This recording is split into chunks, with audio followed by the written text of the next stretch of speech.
Hello, and welcome to the Orthodontic Products Podcast. I'm your host, Alison Werner.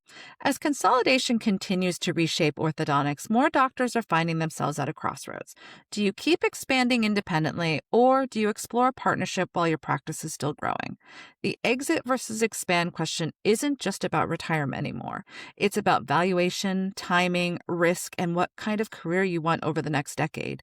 Today's market presents opportunities that didn't even exist a few years ago, but they come with complexity and a lot of misconceptions. To help unpack what orthodontists should actually be thinking about, I'm joined by Ty Ramsey. Ty is a mergers and acquisitions advisor with Professional Transition Strategies, where he works with doctors on practice valuations, partnerships, and competitive OSO and DSO processes. With more than 20 years in the dental industry, Ty brings a practical, real-world perspective on how these decisions play out and what orthodontists often get wrong when they wait too long to explore their options. Here's our conversation. Ty, thank you so much for joining me. I really appreciate it. Sure. Really happy to be here and do another podcast with you. Yeah, this is your second time with us. And so just for those who didn't see the last podcast, can you kind of talk a little bit about your background and kind of how it's relevant to today's conversation? Sure. Yeah. I've been in the dental industry for a little over 20 years now. Spent a large part of my career, I was a national ICAT salesperson, which is, a high-end Yeah. CBCT X-ray. Hmm. In my career, I'd uh, had I was pretty blessed, did very well with that, sold Hmm. over 800 of those in my career. So Hmm.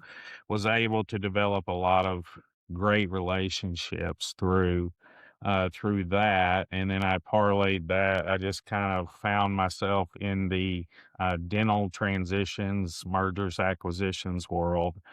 Whenever I left there, started out as an independent consultant and then just kind of landed in this just through my relationships and have now been with professional. I was doing it as an independent for Hmm. about a year and a half. And then I joined Professional Transition Strategies, which is the largest M&A advisory privately held in the nation. And joined them about 2.5 years ago. Okay. All right. So with that in mind, we're going to talk about exit versus expand. So just to get started, at what point in an orthodontist career does the exit versus expand question usually become relevant? Yeah, to sound like a politician, not to sound like a politician, but let's say it depends. I mean, well, Mm, the average age of our client last year was in the mid 40s. mm, okay. And in December, I transacted someone who was 72. Mm, So it's all over the board. It just depends on your goals. mm, Also, last year transacted a couple of partners that were late 30s, early 40s. So okay. it really depends on your career trajectory and can range all the way from, like the lower end there, all the way up to, well into retirement Hmm. age. Okay. So what would you say are the biggest misconceptions orthodontists have about selling or partnering while their practice is still growing? Yeah, I think it's the belief that everyone likes to call it selling. Hmm. It's not selling. It's if it's done right, it's a partnership. Mm, So there's a lot of misconceptions about selling to corporate. yeah. Well, and that's part of my job is to screen out those corporate type DSOs. Believe it Hmm. or not, there are 350 plus self-identifying DSOs. Okay. And there are probably, well over 100 that I wouldn't touch with a 10-foot pole. But Hmm. there are many that are doctor led, doctor owned that allow full clinical autonomy for the doctor. So Hmm. one of the biggest misconceptions is that the doctor is going to lose control and lose his identity moving Hmm. forward. Hmm. Not going to get to keep his staff, going to have to change the name.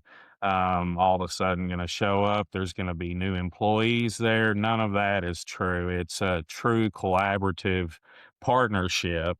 Okay. And if a doctor, could envision taking all the things that he or she hates to do off their plate, such as, the administrative burden, Mm-hmm. HR, payroll, staffing.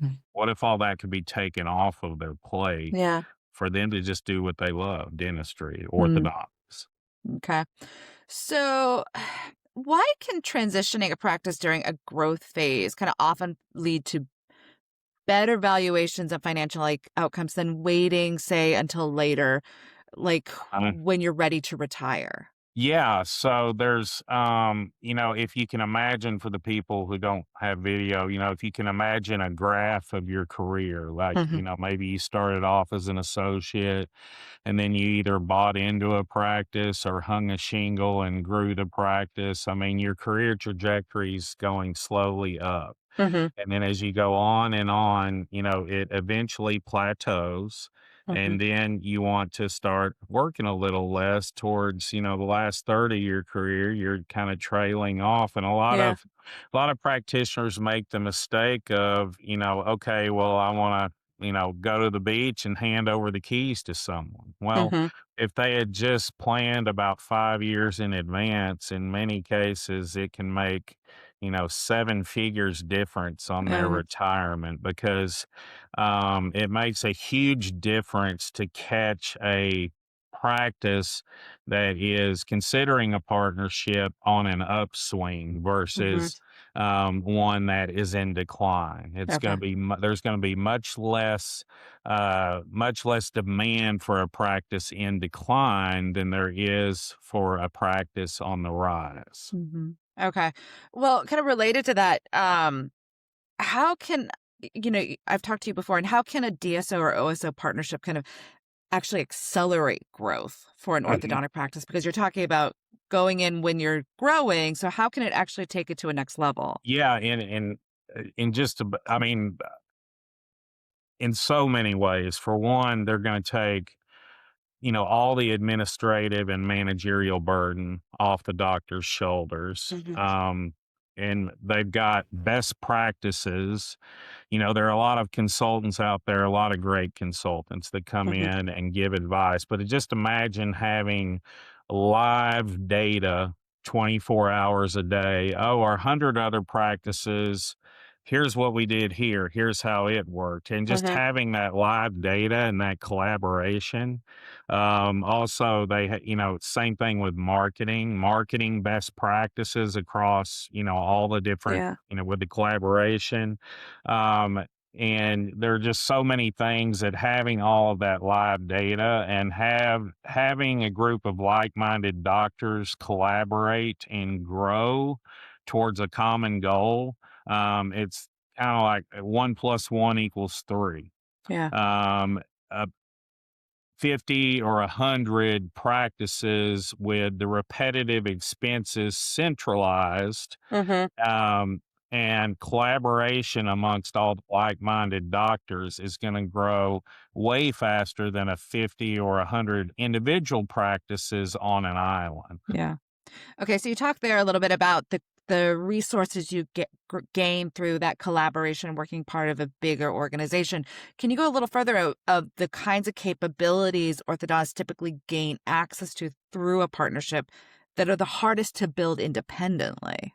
Yeah, well, right off the bat, it's just economies of scale. I mean, Hmm. the cost of their everyday supplies are, sometimes going to go down 20, 30, Hmm. 40% right there. Okay. And then, that's one of the biggest things. And then also just the infrastructure, an infrastructure that is proven to work. The average orthodontic um, new partner with the right group is going to grow, right around 8 or 9% the Hmm. first year. And most of my clients have grown well in excess of that. I can think of, my last couple of orthodontic clients that I placed grew over 20% and 25% respectively, Okay. year over year, their very Hmm. first year. So there's it's just so many different things. Like I said, the marketing, the staffing, the admin,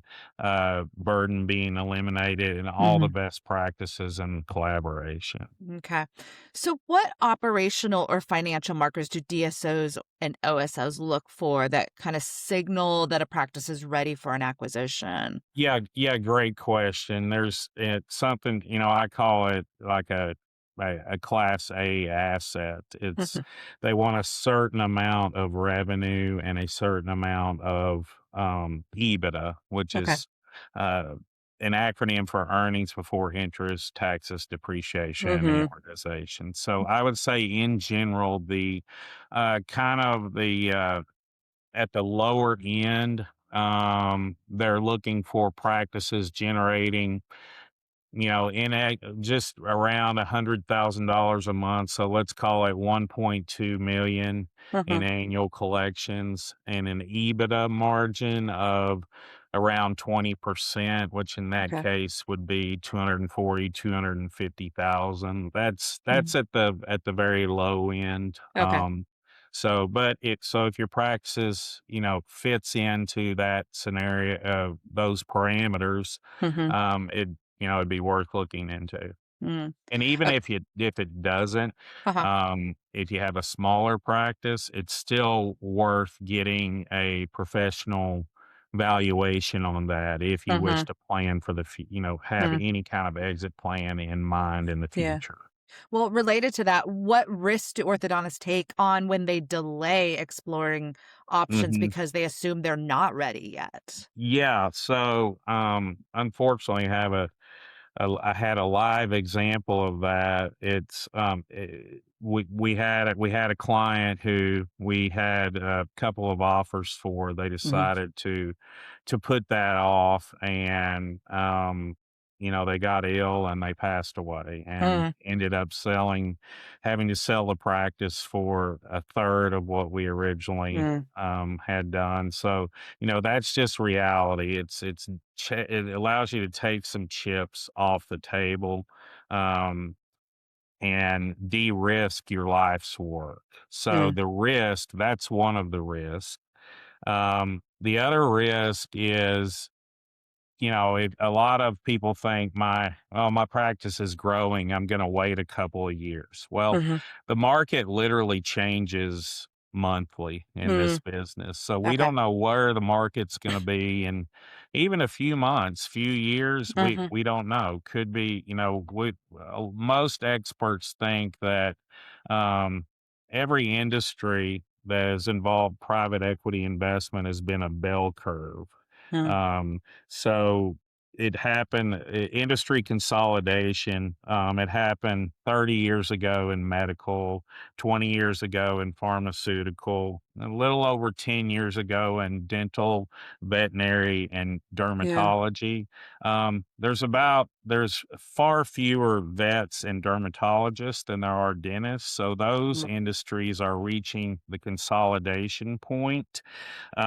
Dental, there's around 200,000 unique NPI numbers in the Mhm. US. So just because there's more inventory, there's more of the consolidation wave left in dental. So Okay. what is consolidation? Consolidation is when 60 to 70% of all of the assets or practices, let's call them attractive practices to investors in private equity, Mhm. have been partnered with a group. And once we reach that, we'll go back to the more traditional days of doctors no longer having the option to partner Mm. with a private equity backed group or being invested in directly by Yeah. private equity. It'll move more to my exit strategy now is to sell for 70 to 80% of collections to another individual, Uh. or do what's called a Mercer acquisition, in which you sell off pieces of your practice as you go, Mhm. or percentages in an effort to try to get somewhere in the 80 to 90% of collections over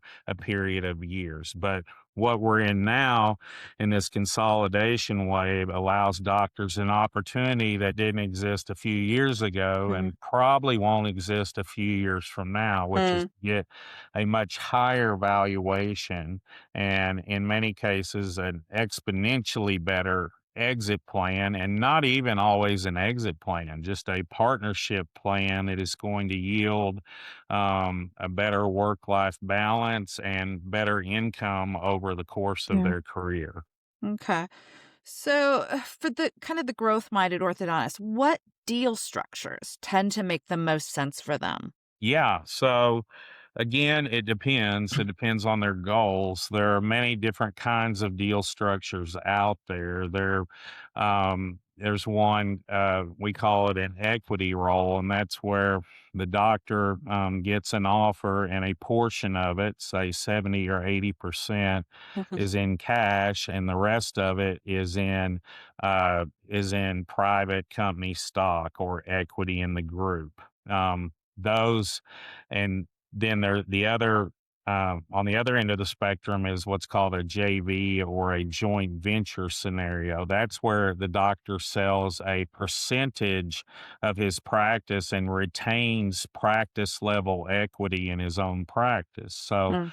a doctor, might have a $2 million practice and sell 60% of it, and then maintain the other 40% um, ownership. Mhm. So let's say that they have a $2 million practice, and let me see, $2 million practice and 20% EBITDA margin. So let's call that 400,000 in EBITDA. That's basically the amount of money that the practice is spinning off after everyone's been paid, including Okay. the doctor at a fair doctor wage. Okay. So the doctor would partner with a group, get a nice payday, and then moving forward, be paid a fair doctor wage. And then Mhm. on top of that, get distributions for 40% of the profits. Okay. So 40% of those profits would be 160,000. So Mm.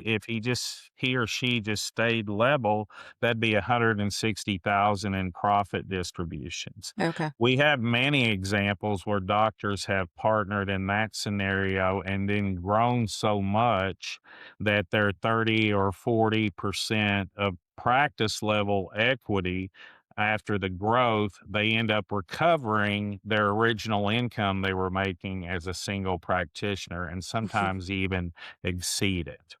Okay. In the first back to the first example I gave, where it's partially paid out for cash and then the rest in private company stock. Mhm. Historically, that private company stock, private in these private equity funds, has appreciated 3 to 5x dollar on dollar every 3 to 5 years. Okay. So in this same example, where we have a $2 million practice, let's say, you might have 1.5 million of it paid in cash and then the other 500,000 paid in private company stock. Uh-huh. Fast forward 5 years, you might have a 5x return on that private company stock. So you've got another 2.5 million in wealth accumulation. So we've just turned a $2 million practice that, if Mhm. sold to another practitioner, would probably sell in the 1.5 to $1.6 million range. We've just turned that into a $4 million practice through what Okay. we call equity arbitrage. Okay. So so 2 very different offers. There are Mhm. some combination of the 2 where it's Mm. a joint venture and you get the private holding company stock as Okay. well.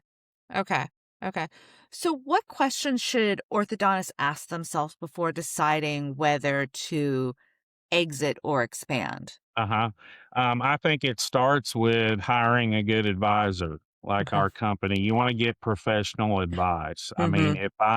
if my teeth are crooked and let's say I've got a class 2 div 2, I'm not going to watch a video and then try to treat myself. Mhm, I'm going to go to a professional, an orthodontist, and get treatment. mhm, That's the analogy I like to use. This is what we do. mhm, Professional Transition Strategies, the company I'm with, we've done over $1 billion in deals for our clients. mhm, On average, we do about 100 partnerships a year. So this is what we do. So the number one thing I would say is get a professional to help you out. Just like if you're going into court for something, yeah, like let's say some big court case, you wouldn't go in and try to represent yourself. mhm, Same thing here. We deal with all these different DSOs and private equity groups. We know everything about them. I can't put enough stress on the importance of getting a good advisor when you're looking into this. And that starts with a free practice valuation. And that's what we do is that's the first step. We do a free practice valuation with okay. no obligation. Out of curiosity, what kind of time frame Mhm. does this process take? Mhm. Yeah, so let's say that, you know, Allison Orthodontics wanted Mhm, you were looking into it and you mhm, would send me all your financial info. Basically, it's just standard information, last 3 years tax returns, mhm, um, P&Ls, some reports from your practice management system, financials, and then we would have a valuation done. Normally, we get it done in about 2 weeks. And mhm, then we go over, we do a Zoom call with the doctor, and we are able to show them for the first time how their practice looks, unlock the real value of their practice from an investor's lens rather mm, than an individual's lens. And okay, what we do is only good things can come from that because mhm, we're either uh, gonna uncover some blind spots, and if you don't have a lot of blind spots, then your practice is in great shape, and mm, we can take you to market and get an outstanding outcome. yeah, If it's not, we're gonna uncover those blind spots, and then you can course correct and potentially, save your or it's going to be millions of dollars of difference in some mm, case. So, okay. planning ahead is very important. Plan ahead and get a professional advisor. What are some of the key blind spots that you see? Yeah, like someone's payroll might be out of whack. They Mm, might be really in bad shape with their rent. Their supplies spend might be really high.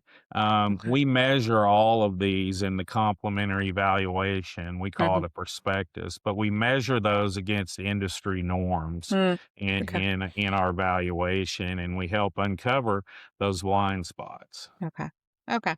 So, if an orthodontist is curious but not ready to make a move, Mhm. what's kind of the smartest first step they can take to understand their options? Yeah, they can contact me or us and look into doing that complimentary practice valuation. Mm, That'll just help them kind of get a feeling for where their practice is, and where it could go or where it needs to go. mhm, I've got a client right now that um, tried to go to market on their own a mhm, couple of years ago, mhm, um, and then decided not to do anything and then hired us. And since then, unfortunately, they've declined a little, which does mm, create a bit of a challenge, but we're still going to get I believe we're still going to be able to get a very nice outcome. yeah, But if back to the risk in waiting, really what you want to do,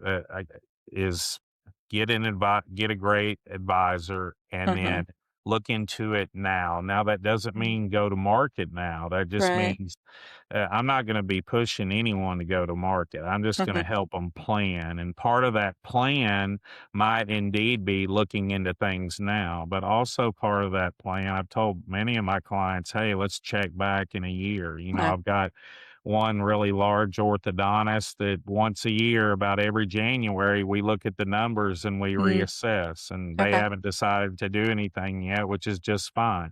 And they Mm-hmm. might not ever. They might always stay on their own, which Yeah. is just fine as well. There are still plenty of great private practices out there. And I'm Yeah. not here to, I never throw shade on a private practice. I mean, good for them. It's just my job. I consider my job is just to give them all the options Yeah. so that they can make an educated decision, Mm-hmm. a decision that's best for them and their families in the Yeah. future. Great. Well, Ty, thank you again for joining me. I appreciate it. You bet. As always, thank you for joining us. Be sure to subscribe to the Orthodontic Products Podcast to keep up with the latest episodes. And be sure to check out orthodonticproductsonline.com to keep up with the latest industry news. Until next time, take care.